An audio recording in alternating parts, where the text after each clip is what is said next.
Okay, so we're here. Um, had to get my lazy behind up and record this because some people were talking about this. Well, it even says a week ago he made this. What if Ash woke up on time, Unova? Now, I've been told that this is not. It's not really anything mind blowing. That it's pretty much. Uh, uh, what did that guy say when he told me? Um, yeah, it's not really all that exciting. It's just what he thinks of what Ash would do and going to Unova. So it's nothing groundbreaking that Ash would have done differently. So that being said, we're gonna see what his particular viewpoint of what Ash would have done in the Unova League.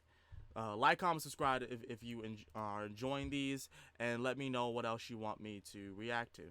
Alright, well, here we go. What if Ash Ketchum woke up on time on the day he picked his starter? What if instead of being limited to just Pikachu, Ash could have picked any of the 3 Kanto starters? How would everything have played out in a world where he started his journey with Squirtle? Well, in this series we've already covered the Kanto, Johto, Hoenn and Sinnoh regions, so today it's time to move on to Unova. Okay, so we're getting everything started with Ash taking a trip to the Unova region with his mom and Professor Oak. The only Pokemon that Ash brings with him is his Blastoise, as is tradition. Surprisingly, Team Rocket will be heading to Unova 2 on Giovanni's orders. In the original timeline they spot Ash on the plane and confront him upon arrival in Unova, but that's not happening anymore.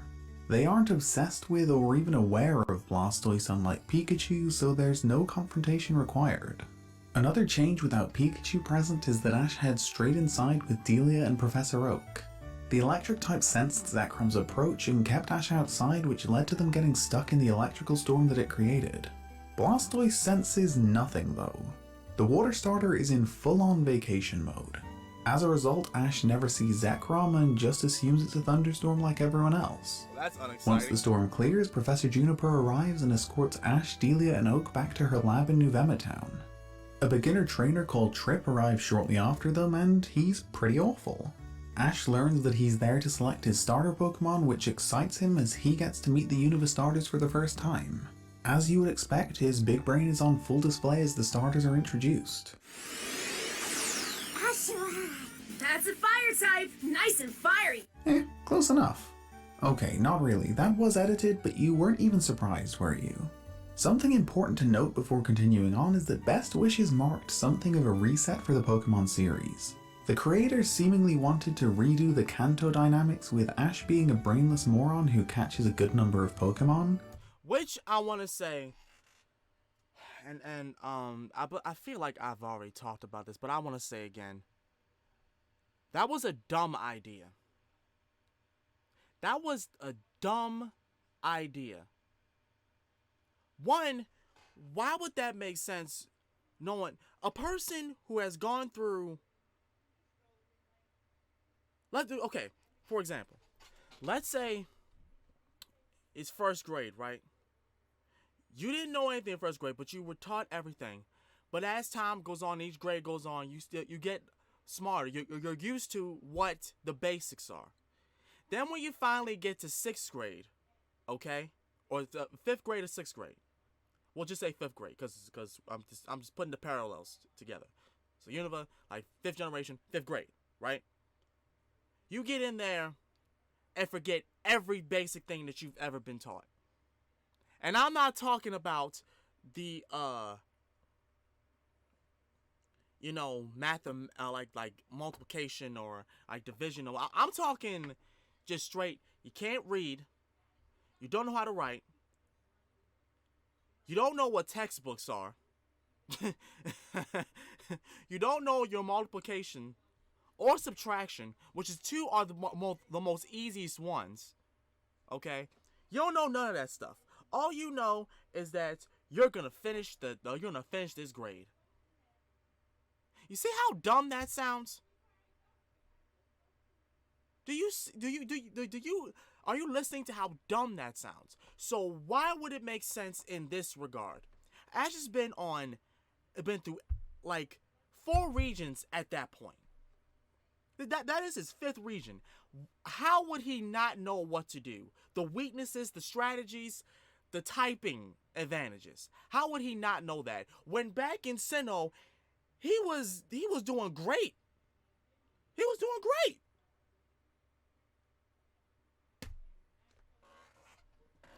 And I know what everybody can say, but they were appealing to kids. So they're trying to tell us that they think kids are dumb. That they're actually that dumb. When in reality, we got 10-year-old to 12-year-old kids acing tournaments.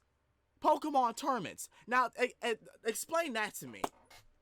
Pokemon Company. Explain that to me. Y'all think kids are so dumb that they don't know nothing about Pokemon in regards to this at this moment in time, that even then, back then, they were the ones that was, getting the prize money, acing these tournaments, schooling adults. I remember this one time. It was around Unova. It was around like the Unova time. Around this time, me and my friend went to this local little place for people to play cards, right? These little kids were playing Pokemon. They knew every damn play. They knew the types, they knew the weaknesses, the strategies, all of that. You want to know they were fighting? A 20-year-old person. A 20-year-old guy. And just straight up got schooled. Like, you can't tell me that this doesn't happen. Come on now. Come on. Seriously. For real, fam. Let's continue. Not only that, but he clashes with the almost gym leader girl he's traveling with, who's obsessed with one typing and terrified of another, often because of his immaturity or general idiocy. Then the boy accompanying him on his journey is the gym leader from the first gym Ash visited, and he's in charge of all the navigation and cooking. They basically just copied and pasted the core elements. The problem here is that Ash can't just suddenly forget everything he knows about Pokemon. So in our timeline, his brain doesn't just suddenly hit the reset button upon entering Unova.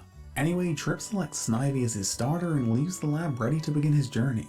Ash follows him out, keen to ask about the Unova League and the gyms in the region. Although initially dismissive, Trip's attitude changes when he spots Blastoise, who's trailed Ash out. The new trainer challenges Ash to a battle, and this shouldn't come as any surprise to you, but Blastoise annihilates Snivy. As it should. As it should. I'll give you that. As it should. Because ain't no way in hell a Blastoise fully evolved is not going to take out no already level 5, freshly started level 5 Snivy. There's no way. And of course the Pokemon Company is going to say, well, yeah, Snivy can do that. Snivy can do that in this anime. Yeah, it's grass type. So yeah, even though it's probably a level 5 and he just got the bitch, he can totally kill that, destroy this Blastoise. Fuck out of here. Type advantage or no, this one was not close. Trip sets off somewhat embarrassed as Ash heads back inside to talk to his mom. Having decided to continue on in the Unova region, he tells her and Professor Oak that he won't be returning to Kanto with them. That's all good, and without Pikachu all clogged up, there's no return appearance from Zekrom. And you know what? Even then, with Pikachu battling Snivy, there's no way on God's green earth that Pikachu should have lost that battle. There's no way. I'm sorry. I know that it's not really effective against grass types. Electric's not really effective against grass types, but at the same time, you gotta consider the levels. You've got to consider the levels. At that point, I would like to say Pikachu was at least at level 70. At least at level 70 or 60. At least. Ain't no way no level 5 starter Snivy that someone freshly got out. Someone got out fresh. Would win a battle against a well-experienced leveled up Pikachu that's gone through 4 regions at that point. There's no way. I'm sorry. There's just no way. There's no way. That means Iris keeps heading for the pier instead of traveling towards the lab where the second storm was centered in the original timeline. So when Ash leaves on his new adventure, he doesn't encounter Iris shortly after leaving Juniper's lab. As we skip the reset and Ash isn't an idiot now, he succeeds in battling and catching a springform deerling. Then he battles and catches a P-Dove the next day to take his party to 3 almost immediately. Further down the road, he falls into a hole, which seems about right, but he's rescued by Dan. The boy tells him his whole story, but you don't really need to know it. There's lots happening with this Sandile though, who Ash spots kidnapping the fiery Oshawott from Juniper's lab. Ash chases them down and eventually realizes that Sandile was trying to protect Oshawott and all the local Pokemon from some geysers, as you do. Eventually we get to a point where there are a bunch of Pokemon stranded on a patch of rock surrounded by boiling water. Now, look, Patrat, fine. Deerling, fine. P-Dove, what are you doing? You can fly, just fly to the other side. It's like 10 meters tops. After the Sandile make a bridge, they literally cross by flying anyway, so what was the holdup? I'm spending too much time on this. No, you're not. You're basically pointing out the obvious that the Unova, like everyone was saying, was absolute trash. And I'm not saying in regards to the Pokemon, I'm saying in regards to the story. And the logic. Like, I'm sorry, Unova was trash. Ash and Blastoise help rescue the Pokemon including Oshawott, who with Professor Juniper's blessing takes the team to 4. Sandile we'll get back to later. Without Iris around to tell Ash about the Pokemon Battle Club in Accumula Town, he never visits and as a result isn't around when everyone goes on the hunt for a mysterious Pokemon. That turns out to be Tepig, so let's hope somebody else found it because otherwise it may have starved, which would be pretty grim. Ash reaches Strident City where he meets Silent, who brings him to the local gym. Just like the original timeline, Ash requests to battle all 3 gym leaders because that seems pretty in character. Chili, Cress and Silent decide it will be a best 2 out of 3 matchup for the gym badge. As Tepig and Pikachu aren't on Ash's team anymore, it's Blastoise who faces Pansear and Deerling who takes on Panpour. Blastoise makes light work of the fire type with Hydro Pump, but despite the type advantage, Deerling comes up short in a close matchup. Wait a minute, he catches a Deerling? Okay. That leaves just Silent, and Ash needs a win to earn the trio badge. This plays out just the same, with Oshawott overcoming the odds to knock off Silent's Pansage and win Ash's first Unova gym badge. Obviously, that's not the last we'll see of Silent. The Striaton gym leader is intrigued by Ash and asks to accompany him on his journey, which Ash gladly accepts. Let's ignore the fact that Silent's now left his 2 brothers to run a gym where they'll have to explain to every single challenger why their badge is called the Trio Badge. After leaving Strident City, Ash encounters a Snivy stealing some of Silent's scones, I think? There are of course several failed catch attempts, but Ash eventually succeeds in capturing the grass starter. That makes for 5 Pokemon right before he reaches Luxuria Town. Huh? It's there that he has his first experience. Wait a minute. Go back. What 5 Pokemon? What are you talking about? Trying to protect Oshawott and all the local Pokemon from some geysers, as you do. Eventually, we get to a point where there are a bunch of Pokemon stranded on a patch of rock surrounded by boiling water. Now, look, Patrat, fine. Deerling, fine. Are you counting these Pokemon like Deerling, Patrat, and P-Dove? P-Dove, what are you doing? You can fly, just fly to the other side. It's like 10 meters tops. After the Sandile make a bridge, they literally cross by flying anyway, so what was the holdup? I'm spending too much time on this. Ash and Blastoise help rescue the Pokemon, including Oshawott, who with Professor Juniper's blessing takes the team to 4. Sandile we'll get back to later. Without Iris around to tell Ash about the Pokemon Battle Club in Accumula Town, he never visits and as a result isn't around when everyone goes on the hunt for a mysterious Pokemon. That turns out to be Tepig, so let's hope somebody else found it because otherwise it may have starved, which after leaving Stripe 6 on 6 before he reaches Luxuria Town. It's there that he has his first experience of the Pokemon Battle Club and ends up requesting a battle with Trip. Keen for some revenge after being humiliated back in November Town, Trip accepts, calling for a full 6 on 6 battle. As he only has 5 Pokemon, Ash tells him that the best he can do is a 5 on 5, to which Trip reluctantly agrees. Tranquil starts the battle for Trip while Oshawott is up first for Ash. The matchup has barely begun when a critical hit on Aerial Ace knocks out the water type. Deerling doesn't fare much better. After landing a couple of tackles, the seasoned Pokemon also falls to Aerial Ace. Wanting to establish some sort of foothold in the match, Ash calls on Blastoise next, who manages to knock off Tranquil with Hydro Pump. Then it's time for a rematch. Calls out his Servine, who has evolved since his last battle with Blastoise, but it's still not enough. Blastoise is too powerful, and after a back and forth battle, an Ice Punch finishes off Servine to tie things up. When Trip sends out Frillish, Ash switches in Snivy for her first battle. Catching Trip off guard with Attract, Snivy picks up a relatively straightforward win with Leaf Storm. Vanillite comes out fourth for Trip and forces another switch from Ash, who recalls Snivy to send in P-Dove. An Ice Beam almost instantly puts an end to that though. Snivy returns to battle, but with Trip prepared for Attract now, it's a much tougher task. In the end, a Leaf Storm and Ice Beam connect simultaneously, knocking out both Pokemon to take the battle into a one-on-one. Unfortunately for Trip, that final face-off sees his Litwick taking on Ash's Blastoise. Even with some wear and tear from the earlier matchups, Blastoise has far too much for Litwick and scores the win with a Hydro Pump. It's another victory for Ash, who thanks his new rival for a great battle. Trip admits defeat but tells Ash that other than Blastoise and Snivy, his Pokemon are pathetic. Ash obviously disagrees, but he leaves Luxuria Town more determined than ever to prove the worth of his other Pokemon. Following that, without Iris around, Axew never leads everyone to Dwebble, so Silent never catches the Hermit Crab. What doesn't change though is Ash's meeting with the Trubbish squad. Although it's Blastoise who Sandile returns to challenge, the outcome remains the same. Ash helps out a kindergarten teacher with her students, and her grandmother Karina rewards him with a Pokemon egg. Next up, we have a brief meeting with Bianca, who delivers Ash's badge case and then captures a Minccino. Sort of irrelevant, but I guess it's worth mentioning. Once they reach Nacrene City, Ash heads for the gym where he challenges Lenora.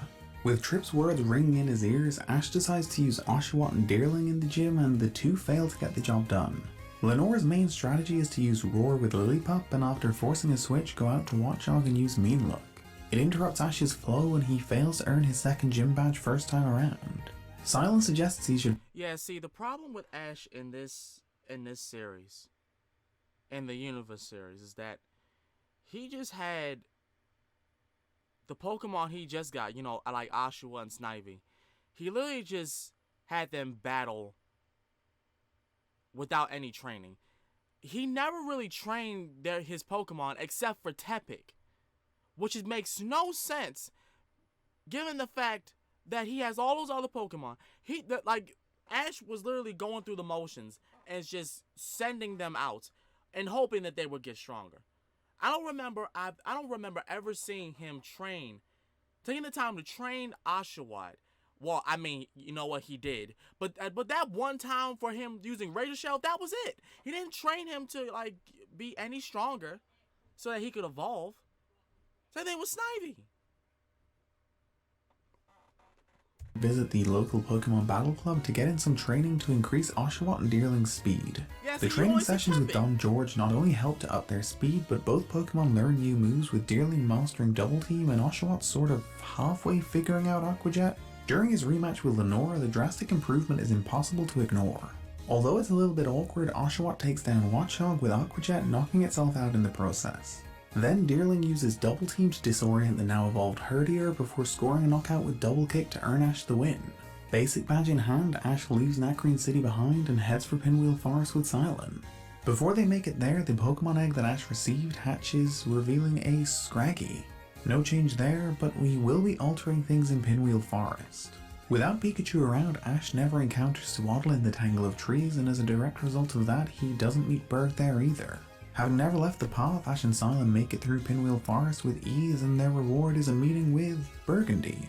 She's a fellow connoisseur, or connoisseuse I guess, and she hates Silent's guts. Well, to each their own. It's not massively important to Ash's journey like Bianca, but it will be easier later on if you're familiar with the plethora of friends and foes that Unova has to offer. Speaking of friends and or foes, the Sunglasses Sandile sets a trap for Ash and Blastoise so it can battle them. Ash is happy to oblige, but they get interrupted by some Ducklet that steals Sandile's sunglasses and Ash's hat, leading to a team-up. They eventually get all of their stuff back, with Silent even going so far as to catch the Ducklet that stole his cloche. After all of that, Blastoise and Sandile get back to their battle, with Ash's starter picking up the win. When Ash and Silent reach Castelia City, they meet Berg, who's worried about the local bug-type Pokemon. While investigating in the sewers, they find an injured Venipede stuck in a pipe. Ash literally poisons himself to rescue it before an entire swarm shows up and chases them out of the sewers. When they get back above ground, there are Venipede everywhere and Trip's there attempting to destroy them all. Berg eventually convinces everyone to help him round the Venipede up into a group in Castelia's central plaza. While working to round up the Venipede, Ash's P-Dove evolves into a Tranquil after some help from Trip's own flying type. Once they've rounded them all up, Ash catches the Venipede he rescued earlier because of course he does. The only reason I can come up with for him not catching it in the original timeline is that he just added Swaddle, but that's not an issue here. Oh, also Ash sends Snivy back to Professor Juniper's lab here because that's his 7th Pokemon. Plus, they say Scolipede is actually good, so win-win. There'll be lots of switching in and out from now on that I won't be mentioning. Just know that Blastoise is always on the team, but other than that it's an almost constant rotation. Anyway, you're probably wondering why all the Venipede were gathering in Castelia City, and the show never answered that question. There were 2 episodes that never aired, but it makes no sense for them not to happen in this story, so I'm just going to run through them quickly without any footage available. Okay, so in the Desert Resort, Team Rocket have been doing some stuff with the Meteor Knight, which is the reason Giovanni sent them to Unova in the first place. Jesse, James and Meowth's interference with the Meteor Knight caused all of the chaos with the Venipede.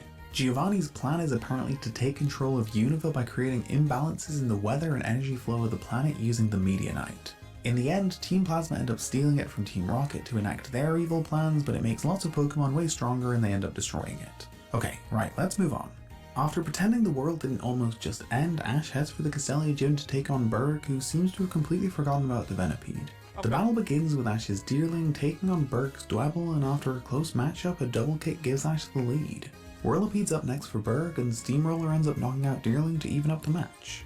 Much to Silent's surprise, Ash sends out Venipede next, which seems like an odd choice. As Whirlipede's only attacks are Steamroller, Poison Sting and Solar Beam though, it's actually an accidental stroke of genius. Venipede gets going with a super effective rollout, and the constant clashes with Whirlipede's Steamroller cause Ash's Bug to evolve. Now on a level playing field, Ash's Whirlipede finishes off Berg's with one final blast and rollout to take the gym leader down to 1. Berg calls on Leavanny last and starts by breaking the rollout streak with Protect. Eventually it knocks out Whirlipede with a Hyper Beam to leave Ash with only 1 Pokemon too. Tranquil comes out last and with Leavanny recharging gets off a free quad effective Air Cutter. From that point Ash was in complete control. Although Leavanny puts up an admirable fight, Tranquil seals the win with a Gust, earning Ash the Insect Badge without ever using Blastoise. That does it for Castelia City, so let's see what's next. Outside of the city, our duo meets Stefan, who battles Ash with his Blitzel, losing to Oshawott. Again, we're just establishing characters for later. Then, without Iris around, Ash never crosses paths with Trip on his way to Nimbasa City. That starts a bit of a domino effect. For starters, Ash doesn't interrupt him, so Trip succeeds in catching a Palpitoad. Then, without the rivals battling, Trip never shows Ash that Oshawott's keeping its eyes closed during Aquajet. That means Ash doesn't start training at the lake to help Oshawott, so he never catches a Palpitoad of his own, and Silent never has Stunfisk. Basically, Trip has a Palpitoad, Ash does not, and Silent didn't get Stunfisk. Oh, and Oshawott's still struggling with Aquajet. Ash does still catch a Roggenrola though, as he and Silent thwart one of Team Rocket's plans in a cave somewhere between Castelia and Nimbasa. That finally takes us into Nimbasa Town, which is a slightly confusing thing to name a town right outside of Nimbasa City. Although apparently it predates the city, so I guess Nimbasa City is to blame. Anyway, Ash and Silent decide to compete in the Nimbasa Battle Tournament, aka the Club Battle, along with Trip, Stefan, Burgundy, Bianca, and Iris. In the first round, Ash's Whirlipede takes down Burgundy's Stoutland, Silent's Doublet KO's Trip's Girder, Stefan's Zebstrika knocks off Bianca's Minccino, and Iris's Tepig defeats Jimmy Ray's Watchog. Yep, as you probably realized from the thumbnail, Iris wound up catching the Tepig from Accumula Town. She was there and searching for it at the time of the alarm being tripped, so it ended up joining her instead. That's some good news, because it felt a little bit like Tepig was gonna die for a second there. Right. In the quarterfinals, Ash and Silent advance using Snivy and Ducklet respectively, while Iris takes on Stefan with her Excadrill. Although it's still disobedient at this point, after taking a few attacks from Sork, Excadrill takes it upon itself to fight back and win. The matchup intrigues Silent, who wants to help bring Iris and her Excadrill closer together. There's no chance for him to do that in the semi-finals though, as Iris selects Axew for her battle with his Pansage. The Dragon type learns Outrage during the battle and ends up picking up the win to send Iris through to the final. After the loss, Silent compliments Iris and Axew and then asks if he can help her out with her Excadrill. Ash also managed to win his semi-final, knocking out Dino's Darumaka with his Blastoise. When the final rolls around the next day, Iris and Excadrill are ready to face Ash and Blastoise. It takes a bit of time, but after a heartfelt apology from Iris, Excadrill begins to trust her again. The battle is fierce with both Pokemon landing big hits, but a Blastoise dig catches Iris off guard and leads to Ash winning. After both having great battles with Iris and enjoying her company over the course of the tournament, Ash and Silent ask her to join them on their journey. She accepts their offer, so we're back on course with the original timeline, but there's one important thing to note here. As Ash isn't on idiot mode in this version of Unova, Iris can just be a nice normal companion and not an exasperated babysitter. Good! So that's an that was another improvement. thing that That does it for Nimbasa Town, so let's move on to Nimbasa City. There's a few things we could talk about from Ash's time in this city, but the main thing we need to focus on is his gym battle. Without Palpitoad and Pikachu, there's another change up in terms of team selection for the battle against Elisa. Also, Ash isn't an idiot. Well, Ash isn't a complete idiot here, so he doesn't just bring one Pokemon with him to the gym. The battle begins with Deerling taking on Elisa's Zebstrika, and Ash starts by calling for Leech Seed. Deerling managed to land a powerful jump kick on Zebstrika, but before long a Flame Charge gives Elisa the lead. Blastoise replaces Deerling and uses Dig to dodge a Wild Charge, with the pit even tripping Zebstrika. That allows Dig to land hard while the Electric type is vulnerable, and it causes the knockout to tie things up. Elisa sends out her Emolga next, and after being hit by a Hydro Pump, she connects with a track to temporarily shut down Blastoise. After realizing the problem, Ash makes a switch out to his final Pokemon, Snivy. A track no longer plays a part, but Emolga still has the type advantage. Snivy puts in everything she has, landing blows with Vine Whip and Leaf Storm, but Emolga comes out on top, scoring the knockout with an Aerial Ace. That leaves Ash in a 1-on-2 with a Water type and an Electric type gym. Although Dig can't be used offensively, Ash does employ it to great effect in his effort to stop a track from landing. Although Blastoise is hit by an Electro Ball, he eventually strikes Emolga with an Ice Punch to take the battle into a 1v1. Elisa's final Pokemon is Tynamo, and it only knows Tackle, so Blastoise wins. I don't care how strong Elisa's Tynamo is, it isn't beating even a weakened Blastoise. Right. One Hydro Pump washes away Tynamo, finishing off Elisa to earn Ash the Bolt Badge. Before he leaves Nimbasa City, Ash meets and battles Alder, the Unova region champion.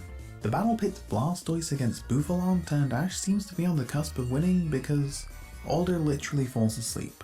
They call off the battle after Bouffalante attempts to murder Alder, and then Ash and friends move on.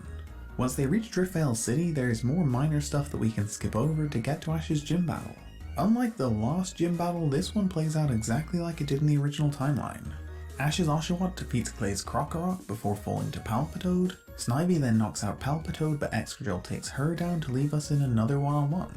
Ash falls on Roggenrola last because even when he isn't on complete idiot mode, he just does some nonsensical stuff sometimes. Of course, it works out in the end. Roggenrola evolves into Boldore, knocking out Excadrill to earn Ash another win and the Quake Badge. After finishing up in the gym, Ash, Iris and Silent set off on the road to Mistralton City. On the way there, the now evolved Sunglasses Krokorok returns for another face-off with Blastoise. When the battle ends in another Krokorok loss, Ash offers the ground type a place on his team, and it's quick to accept. That's Ash's 8th Unova capture, and it was like 62 episodes in the making, so it's about time. Right. Once Ash and friends reach Mistralton City, he heads straight for the gym where he meets Skyla and experiences her system of air battles. The gym leader just looks at the team her opponent plans to use and then makes an educated guess for whether or not they'll win. If she judges them capable of winning, they receive a Jet Badge. This doesn't fly with Ash, who requests a proper battle for his face-off with Skyla. It takes some convincing, but she eventually agrees to a 3-on-3 battle. Just like the original timeline, Krokorok and Tranquil combine to take down Swoobat, who gets the better of the bespectacled Croc. Ash recalls Tranquil after some back and forth against Skyla's Unpheasant and sends out his starter Pokemon. This time it's Blastoise instead of Pikachu, but the result's all the same. Blastoise knocks out Unpheasant, leaving Skyla with only her Swanna. The Water Flying type actually manages to overcome Blastoise to leave Ash with just his Tranquil. As she did in the original timeline, Tranquil evolves into an Unpheasant to help her get past Swanna and earn the win for Ash. The battle convinces Skyla to call it quits on air battles, which pleases her grandfather greatly. When she hands over the Jet Badge to Ash, she recommends that he head for Icera City next. On their way there, Ash, Iris and Silent stop in Ambiga Town to compete in the Club Explosion. It's just like the club battle from Nimbasa Town, but this one encourages the use of fighting type Pokemon. It's not mandatory, just a sort of suggestion. We don't need to spend much time on this one though, because there's really no change from the original timeline. All of the usual suspects enter, with Silent and Iris losing in the quarterfinals using Pansage and Excadrill respectively. Ash advances one stage further, losing in the semi-finals with Scraggy. The final sees Stefan's Sawk taking on Montgomery's Throw, with the former picking up the win. So, good work Stefan, I guess. A few days later, in a practice battle against Iris's Tepig, Ash's Whirlipede evolves into Scolipede, becoming the second of his Unova Pokemon to reach its final stage. Good. Then, in the Astilbe Town Pokemon Battle Club, everyone meets Tepig's original owner, Seamus. Apparently, there are no laws against literally tying up a Pokemon and leaving it to die, because Iris decides to settle things with a battle. Although Tepig's conflicted, he eventually gets into the heat of the battle, evolving into Pignite and beating his former trainer. Seamus tells Pignite it can rejoin his team, but the fire type attacks him with Flamethrower, which feels warranted. With that, it's time to move on to Iciris City and Ash's penultimate Unova gym battle. The Iciris City gym battle plays out similarly to the original timeline, with Krokorok and Scraggy still doing their part. This time though, Ash doesn't have Pignite available, so Boldore takes the last spot for the battle with Bryson. The battle still sees Scraggy knocking out Vanillish but losing to Cryogonal before Boldore returns the lead to Ash with a Rock Blast. Bear takes up loss for Bryson and it knocks off Boldore with a powerful Brine, leaving Ash with only Krokorok. It's a close fought battle, but in the end Krokorok defeats Beartic to close the match and earn Ash the Freeze Badge. Bryson recommends that Ash head for Opelucid City next, but he later learns that the Opelucid gym is closed. So instead it's the gym in Verbank City that Ash sets his sights on. When they arrive in Verbank City, Ash, Iris and Silent decide to help Luke with a film he's working on. While searching for a prop, Ash spots Meloetta, who he then ends up saving from serious injury. Meloetta disappears, but it takes an interest in Ash and begins following him. Anyway, the only important thing that really needs to be taken from this particular episode is that Crocodile sounds Irish for some reason. With us around! Crocodile! I'm not entirely sure why Crocodile is more Irish than a guy named Seamus, but I guess that's just where we're at. With that brief moment covered, we've made it to the Verbank gym battle. Ash takes on Roxy, and at her insistence it's a 6-on-3 matchup, with her letting her opponent use a full team. Ash's final Unova gym battle gets underway, with Roxy's Coughing taking on Boldore. Both Pokemon fight hard to wrest control from one another, but ultimately a super effective Coughing Gyro Ball takes down the Rock type. Ash sends out Unpheasant second, but sadly she meets the same fate as Boldore, fainting to a Gyro Ball. Already, Roxy has reduced her starting deficit to 1. Wanting to mix things up, Ash tries his luck with Deerling next. Roxy is surprised by the choice of a Grass type, which plays right into Coughing's, well, not hands, bumps, I suppose? Deerling stays evasive using Double Team, but Coughing eventually connects with a Will-O-Wisp. Right when it seems like Deerling has nothing left to give, the seasoned Pokemon glows bright and begins to evolve. Good. From the blinding light emerges Sawsbuck, who Ash learns now has access to the move Aromatherapy. Sawsbuck cures its burn with its new move and then attacks with Jump Kick. After 3 tough battles, Coughing falls to the not very effective move, finally giving Ash his first win of the match. Roxy's Scolipede is up next, and it really doesn't take long for the Poison Bug to knock off Sawsbuck. Ash returns the newly evolved Pokemon to its ball and sends out his own fully evolved bug. It's an absolute roller coaster, with the 2 Scolipedes seemingly leading at various points, but in the end a Rock Smash and Rollout caused both Pokemon to faint at the same time. The next matchup sees Roxy's final Pokemon, Garbodor, taking on Ash's second to last Krokorok. Even though the Desert Croc has the type advantage, Garbodor is extremely hard to hit with Dig, so after landing a couple of powerful hits with Stone Edge, he falls to a Hyper Beam. When Blastoise comes out last, the brief recharging period allows an opportunity for the Water Starter to attack with Hydro Pump. It's not quite enough to finish things though, so the battle continues. Ash reverts to an old favourite, attempting to score the knockout with Dig, but Garbodor's Go-Go Gadget arms make it almost impossible to hit. Eventually, Roxy calls for a double slap, and with Garbodor in close, Blastoise lands an Ice Punch which freezes it in place. That takes dodging off the board, meaning Blastoise can finally hit with Dig, knocking out Garbodor to hand Ash the win. Roxy seems shocked to have finally lost, but congratulates Ash all the same as she hands over the Toxic Badge. That fills up the last spot in his badge case, qualifying Ash for the Unova League. It's still 3 months away though, so Ash, Iris and Silent decide to spend some time exploring Verbank City. While they're doing that, they come across Cynthia, who tells them about the upcoming Pokemon World Tournament Junior Cup.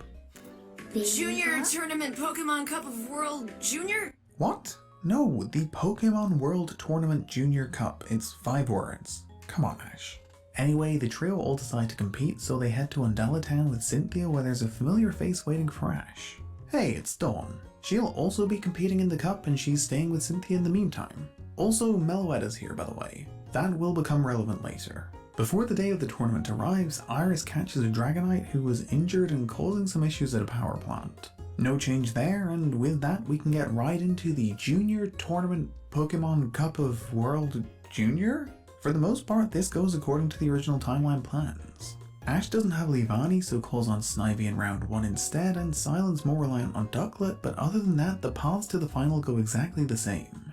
In the semi-finals, Trip defeats Silent's Ducklet with Serperior, and Ash's Croc evolves into everyone's favourite Irishman to help defeat Iris's newly caught Dragonite. This time around though, Ash doesn't select Pignite in the final round because it's not his Pokemon. That would be really weird. Instead, he uses Blastoise against Trip's Serperior, and for the third time, Ash's Water-type reigns supreme.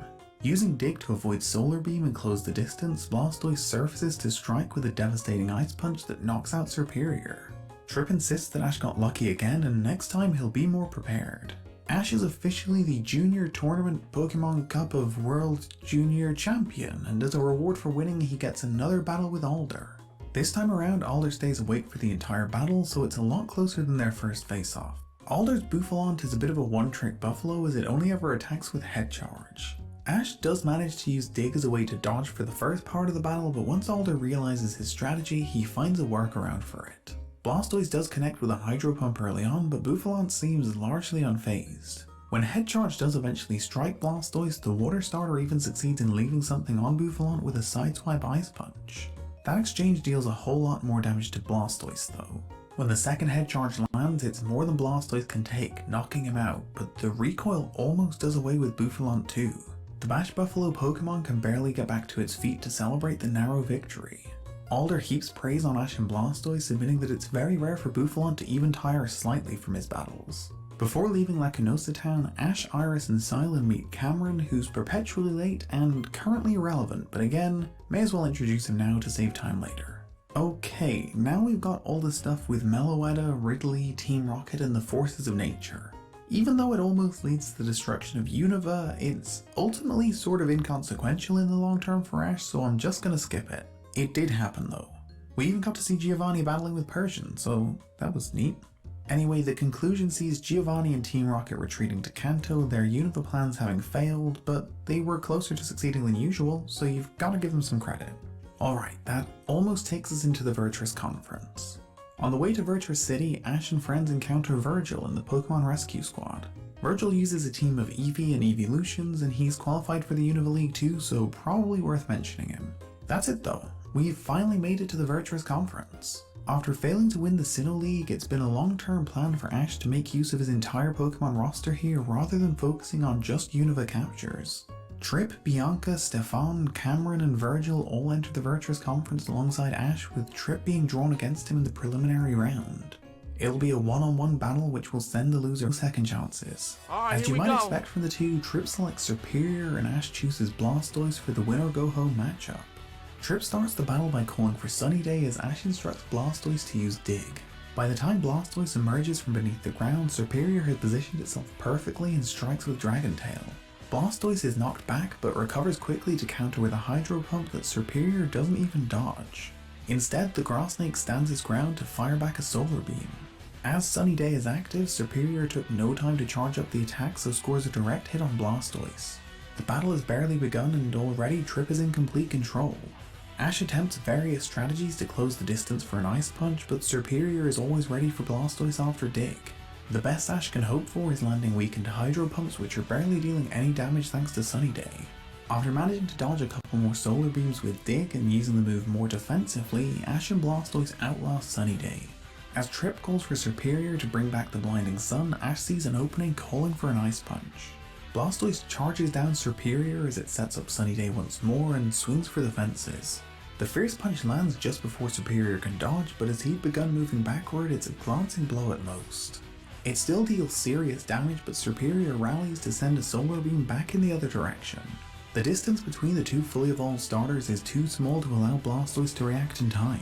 The Solar Beam hits Blastoise full on, throwing him back towards Ash, unconscious. Trip grabs Honestly, I would have changed Blastoise's move from Ice Punch to Ice Beam. That way, it would have more range. I would do that. I would just do that because Ice Punch to me is a lot better than Ice Punch. Superior to celebrate as Ash falls to the ground. After just one battle in the Virtuous Conference, Ash is eliminated. Trip approaches Ash, who's still collapsed in a heap, and tells him to get up. That somewhat helps Ash snap back to reality. After thanking Blastoise for his incredible effort, Ash congratulates Trip on the win. His rival admits that it's through his battles with Ash and Blastoise that he was able to grow along with Superior. Their entire build for the Virtuous Conference was designed around preparing to finally defeat Ash and Blastoise. Then, Trip shakes Ash's hand and leaves. Iris and Silent attempt to console Ash, but the next few days pass in the blink of an eye. Ash can barely focus on the battles happening in front of him, instead ruminating on the nature of his loss. While Trip grew from each of his defeats, Ash stayed stagnant, allowing his rival to overtake him. Sending Blastoise into battle without a plan B against Superior was a massive error. By the time Cameron takes down Trip in the quarterfinals, Ash has come to accept his defeat, knowing that learning from this is the only way to grow as a trainer. The Virtuous Conference Final Four plays out just as it did in the original timeline, with Virgil and Team Eevee eventually being crowned champions. Then, all of the friends and foes gathered in Virtuous City go their separate ways, leaving only Ash, Iris, and Silent. They settle on returning to November Town to see Professor Juniper before deciding where they'll head next. Their meeting with the professor sets them on a path to the White Ruins, where they hope to see Reshiram, but this can mostly be skipped. Yes, this is where we meet N, and everyone loves a bit of natural Gropius, but there's nothing massively important in here. Ash does bring Charizard back onto his team for a bit, which is nice, but that's it. Ultimately, Team Plasma show up and get arrested. Okay, back to November Town. Ash decides it's time to return to Kanto, and Iris and Silent agree to accompany him. Not really knowing how he's going to get back to Kanto, Juniper suggests they travel through the Decalore Islands on their way, which sounds good to Ash. Again, the Decalore Island arc is mostly filler. On Harvest Island, Ash and friends meet Alexa, a journalist from Kalos with spectacular taste.